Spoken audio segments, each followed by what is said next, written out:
What's good, YouTubers and YouTubettes? This is JB Sports back again with another one.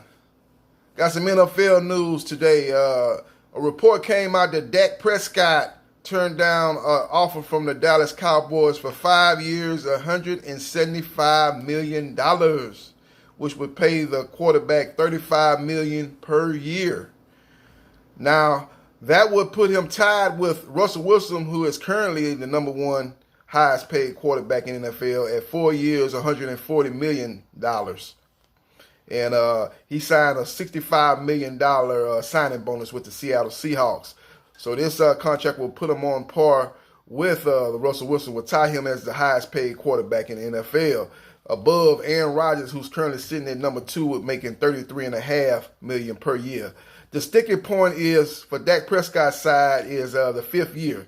They wanted more a 4-year deal like the deal that Russell Wilson got, where he can come out of that 4th year and negotiate another big money contract with the team. The Cowboys wants to put him to that 5th year. Now, Dak Prescott has recently came out, and his team has recently came out and said, look, we'll go along with that 5th year, but that 5th year has got to be for $45 million, and that's the sticking point. The Cowboys say, no way, Jose. I'm not giving you $45 million for that 5th year. That will put you $10 million more for that year than you would be making the first 4 years. And Dak Prescott's side of things is saying that, look, I don't want the 5th year. I want to be out of the contract potentially after the 4th year. And I don't want to be in lockstep with you guys on a 5th year deal.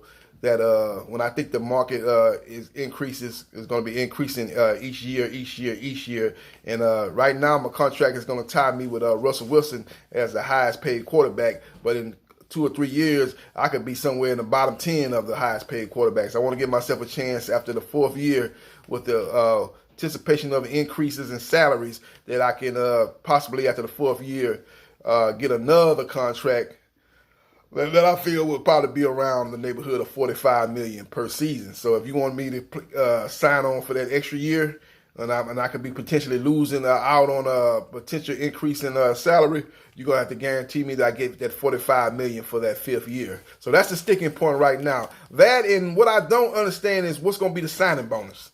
That's the key. Like Russell Wilson's signed a $65 million signing bonus. Now, what is the signing bonus the Dallas Cowboys offer him? That's the key.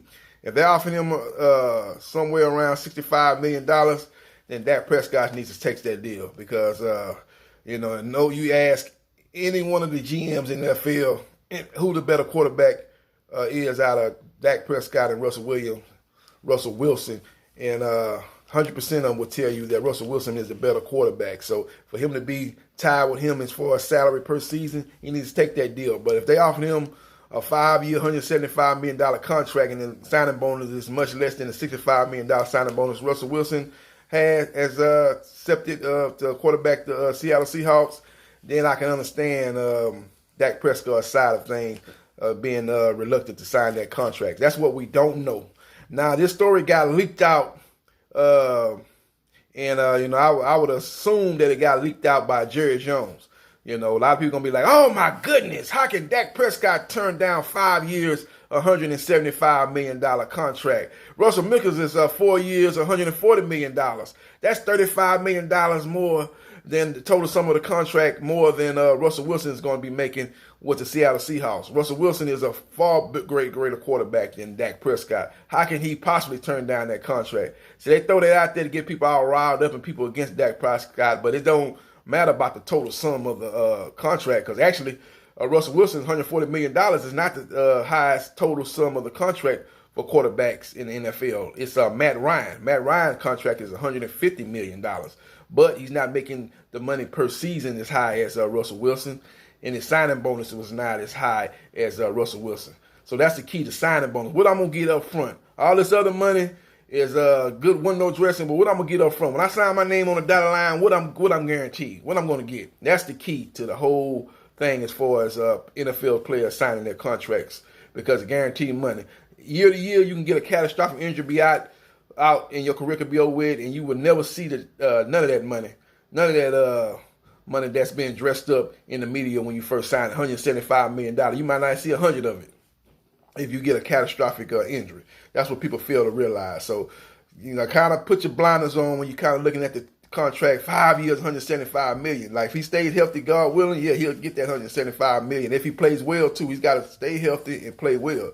If his plays drops off, or the team decides, oh man, Dak Prescott is not the answer, they can, just depending on the language of that contract, they can cut him loose, take a salary cap here, and he'll never see all that money. So that's what people got to take into account when they're looking at NFL contracts. It's not what it seems in a lot of cases. It's all about the signing bonus, and that's what we don't know. That's why I kind of be hesitant to kind of pick a side, blame Dak or blame the Dallas Cowboys. I really don't know the signing bonus. If I kind of knew what signing bonus they was offering him, then I could be a little bit more definite on who to blame in this Dak Prescott saga.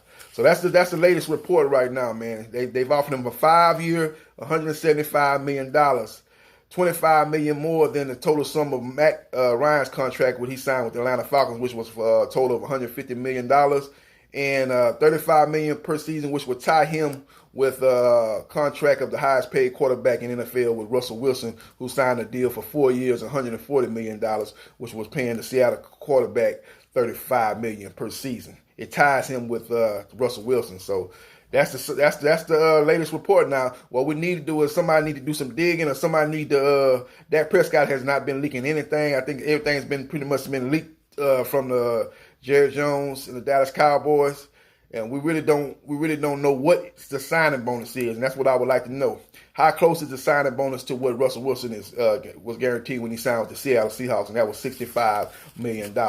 Now, Dak Prescott is going to have to make a decision by July the 15th. That's the date that he must accept the deal, or the contract will pretty much be off the table for the season, and he would have to pay under the franchise tag, which is estimated to be $31.5 million for one season for the Dallas Cowboys.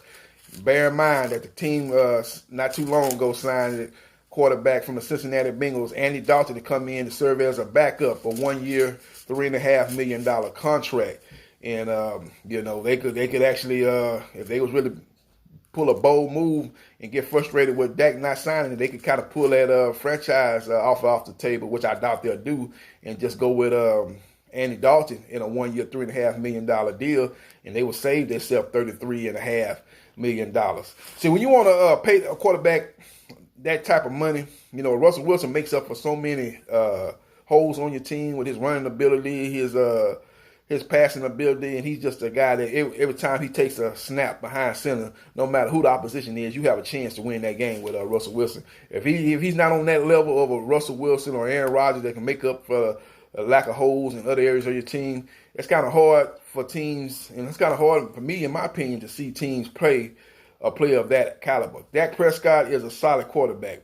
From what I've seen the first 4 years, he's probably somewhere in the middle of the pack as far as the top quarterbacks. I wouldn't put him in my top 3 quarterbacks. Let me just put that out the way. The top 3 quarterbacks right now are Patrick Mahomes, Lamar Jackson, and Russell Wilson. I think those are the top 3 right there, right now in the NFL.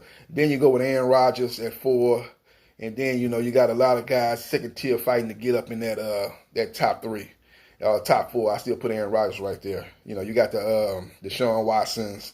You've got Kyler Murray's coming on. You've got a lot of quarterbacks that could potentially be in that second tier. You still got the Hall of Famer in Drew Brees right there.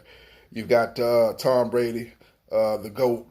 You've got a lot of guys right there in that second tier. But the top 3, to me, have kind of separated themselves from the other quarterbacks in the NFL, in Patrick Mahomes, Lamar Jackson, and Russell Wilson. And then you got the other guys, like the middle pack guys, that I probably put Dak Prescott there. I put Dak Prescott, Matt Ryan, Matthew Stafford, Kirk Cousins. Those guys are in the middle of the pack. Now, I forgot one guy the guy that I could put in the top 5 too is Carson Wentz.